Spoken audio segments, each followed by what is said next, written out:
Hi and welcome to this video on Marxism and Family for A-Level Sociology. This is for paper 2, which will be on June the 4th, 2019. I'm the Sociology Guy. You can follow me on Twitter at the Sociology Guy. You can also follow me on Instagram, the Sociology Guy, and you can also go to my website, which is thesociologyguy.com. On there you'll find free revision resources, mind maps, knowledge organisers, exam tips, checklists, and model answers. Okay, just a quick disclaimer, this is not a prediction video. I have no knowledge of the A-level exams. I'm not involved in the question writing for the AQA A-level exams. The question and item has been created by me. It's not been created by AQA. It is based on question types that have not appeared on specimen papers or in AS or A-level exams up until June 2019.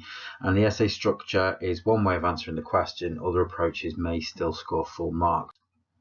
Okay, today I'm going to look at Marxism and the family. It's a question that hasn't come up on any of the papers yet, so it's worth just having a quick look through it.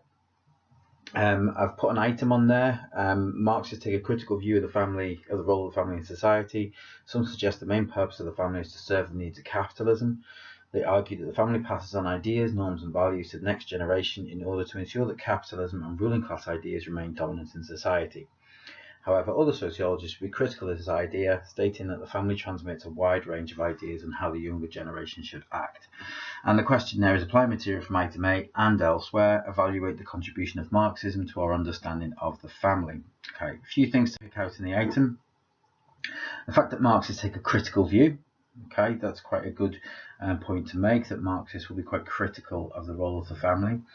That it serves the needs of capitalism, so this could be hinting at things like keeping up with the Joneses, pest to power, other ideas like that. They argue the family passes on ideas, norms and values. Okay, another hint there, sort of at things like dominant ideology or hegemony, to the next generation in order to ensure that capitalism and ruling class ideas remain dominant, again linked to hegemony. And then the second line, which usually indicates that sort of you've got to make some form of evaluation, some sort of judgment on it. So a Marxism essay generally will be mostly Marxism, and you can use some of the other theories to evaluate. And this is what this second kind of paragraph is hinting at. Other sociologists be critical of this idea, and that the family transmits a wide range of ideas on how the younger generation should act. So here we're hinting at kind of things like functionalist ideas, some feminist ideas. You may even throw in a few postmodern ideas as well. Okay, what I'm going to look at here sort of like is there's a nice little kind of one sheet summary sort of like of Marxism here, which is I did on the back of some work by a guy called C. Walford. I kind of cut and pasted this into just a one sheet idea. You can download this from a website, the Sociology Guy, and some of the key ideas. So Marxists will criticize functionalism. Marxists will also talk about the evolution of the nuclear family, and they will also put forward some ideas like policing the family. Okay. Family provides a cushion to the effects of alienating work, obviously sort of like the work of Zaretsky as well. The family allows the worker to relax, refresh and unwind after a day's work. And the family can separate and fragment individuals from the rest of the community. So essentially the family helps us to divide and conquer. We're not going to have a revolution because too many people are looking after their own needs and they're looking after the needs of their family, so therefore they're not going to turn against mainstream society. So, quick introduction here. What I would do in an introduction, again, it's not necessary. Some students don't like doing introductions. Some teachers will say, don't bother with an introduction, just start. Me personally, I like to do it. The reason being is because it gives me a little bit of time to collect my thoughts, and also it's kind of a little bit of kidology. That when an examiner looks at a question that's got an introduction on it, it shows that sort of like, well, you're setting the scene. So it gives you an opportunity to show what you know about sociology generally. So in here I've put my introduction. Marxism is a conflict theory that suggests that there is a division in society between two social classes, the bourgeoisie or the ruling class and the proletariat or the workers. Most Marxists suggest that the ruling class use their power and influence to try and control the behaviour of the proletariat and stop them from seizing power through social institutions such as religion, education and the family.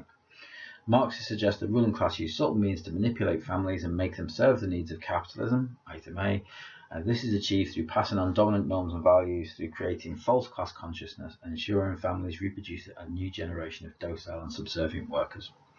Okay, I'm not going to get much credit for that essay, so I can understand why some people just start and go, right, one contribution of Marxism is. What I'm doing though is I'm just showing that I've got a good knowledge and understanding of Marxism and what it is. I know that sort of like Marxism looks at things like religion and education and media as well.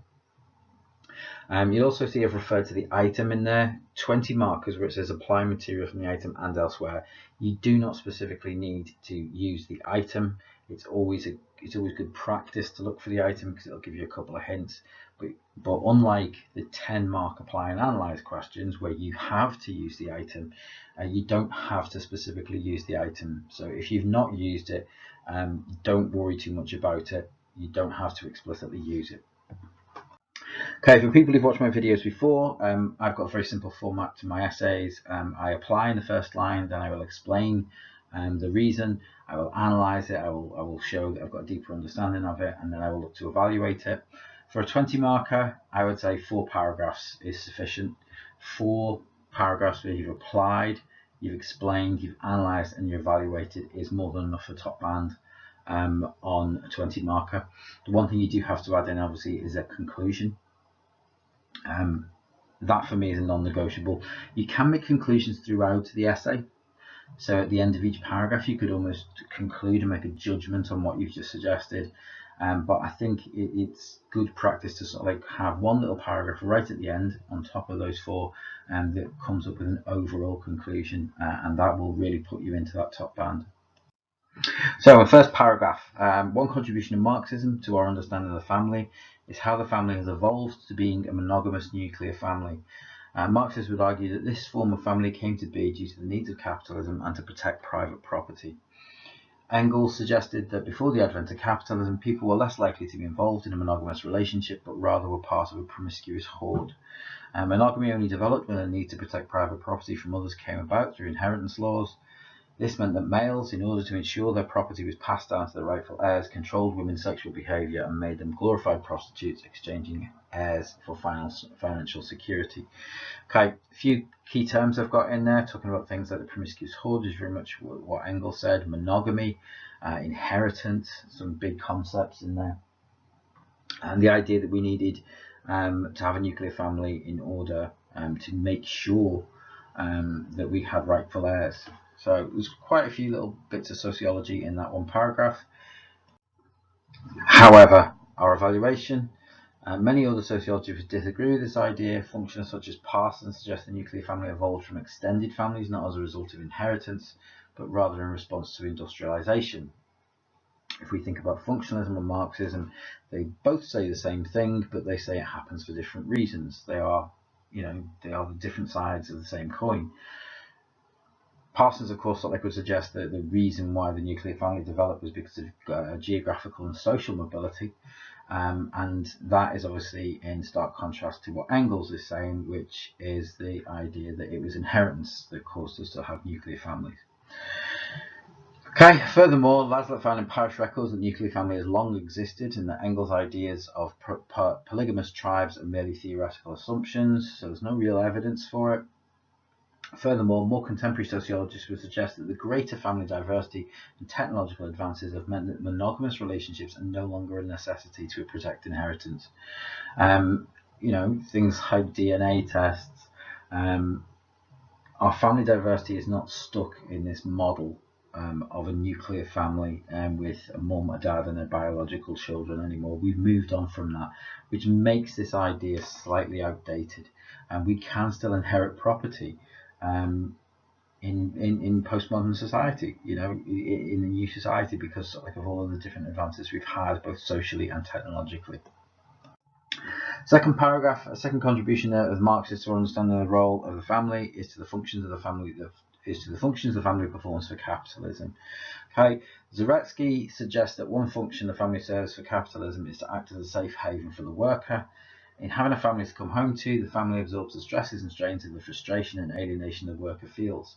Marxist feminists, now in a Marxist essay you can talk about Marxist feminists because they belong to the the big branch of Marxism. Like Hans, he would even go as far as to suggest that women are the takers of shit. It's a nice phrase to use. No student ever uses the phrase takers of shit in an essay, never, ever. And that they absorb the anger from their husbands while refreshing and replenishing them so they might go back to work and able to function adequately for their capitalist bosses. This idea is very, very similar to a functionalist idea, which was Parsons and the warm bath, or stabilization of adult personalities, and I'm going to use that as evaluation.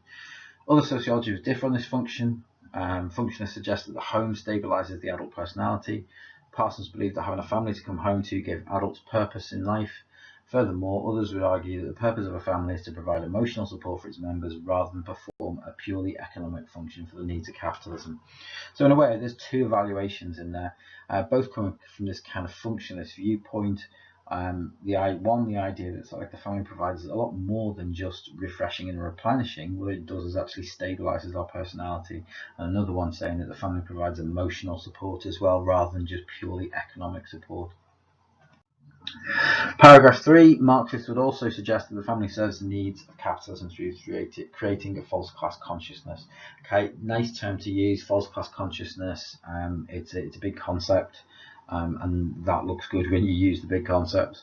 This suggests that as long as the family is provided for, has a roof over their head and food on the table, they feel content with their position in life. Marxists suggest that by competing with other families and having the ability to afford the same goods and services as others, families will feel lucky. As long as they do not feel relatively deprived, another sociological concept, in comparison with their neighbours, they will not question their alienation and exploitation in the workplace. Again, more concepts. Therefore, they will be compliant and obedient as they believe themselves to be fortunate.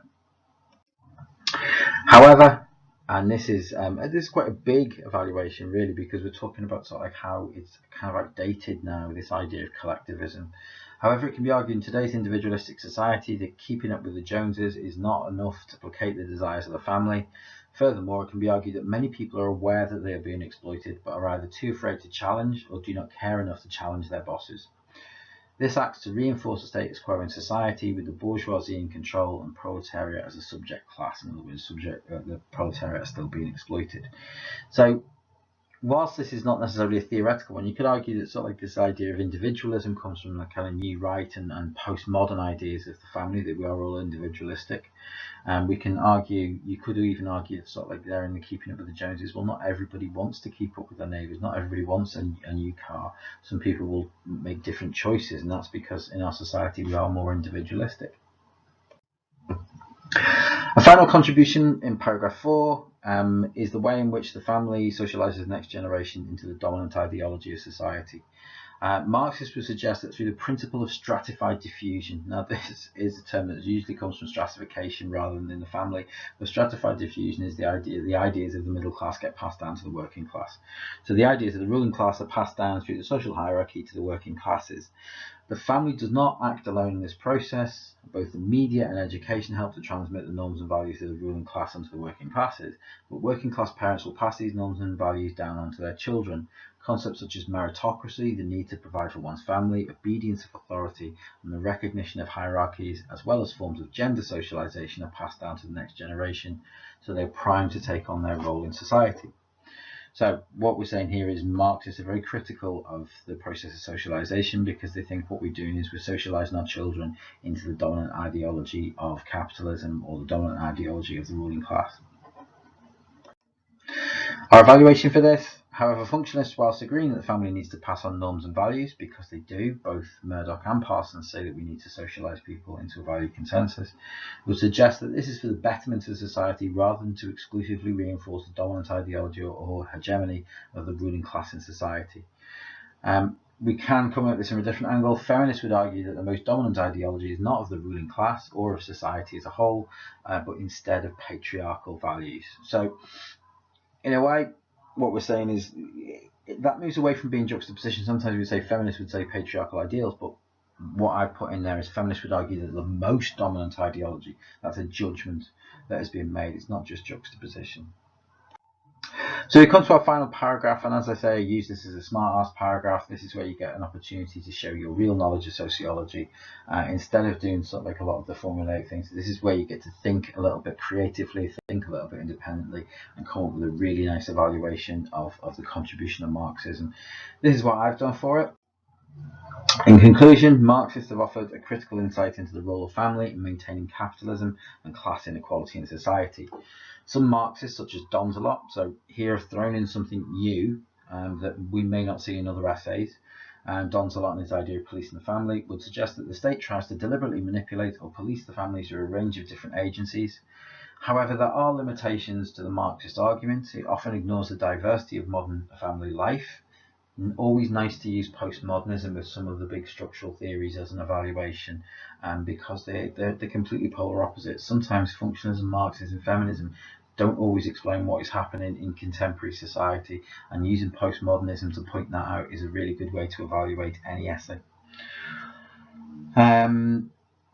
Furthermore, its reliance upon economic functions of the family fails to take into account what membership of the family means to individuals. Whilst it has some use in examining the role capitalism plays in shaping the family, ultimately it is centered too much on economics to provide a full analysis of family life in contemporary society.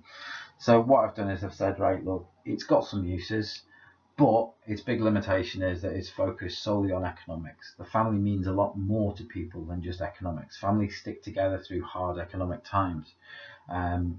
People don't necessarily marry for money. Well, some do, but some people don't necessarily marry for money. They don't have children because they see them as an economic asset. Some people do things out of love, and therefore, we could argue that this Marxist view that the family is a purely economic unit is really, really outdated.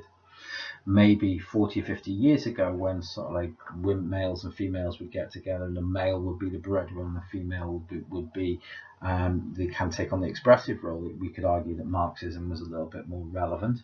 But now in contemporary society, with all the changes we've got, it can be seen as being very dated, and that's what I've put in there. Okay, there are some other videos for the family topic, and I've started putting some videos up for crime and deviance as well. So feminism and family, which is a question that's not been asked so far, is up on the website. I put that one up last year. Ethnicity and crime, globalization and crime, Marxism and crime. They're three of the essays that haven't been asked on the crime paper. And there's a lot of essays that haven't been asked on the crime paper, but certainly have a look at those three if you're unsure on how to answer them, if you've not seen a question on those before. And of course, as part of the 40-day challenge, I had lots of 10-mark questions that I put up on the website. Some of those were for sort of family, some were for media, some were for global development, and there was a few for crime up there as well. They're worth checking out as you're doing your revision. Once again, thanks for watching, and good luck with your exams.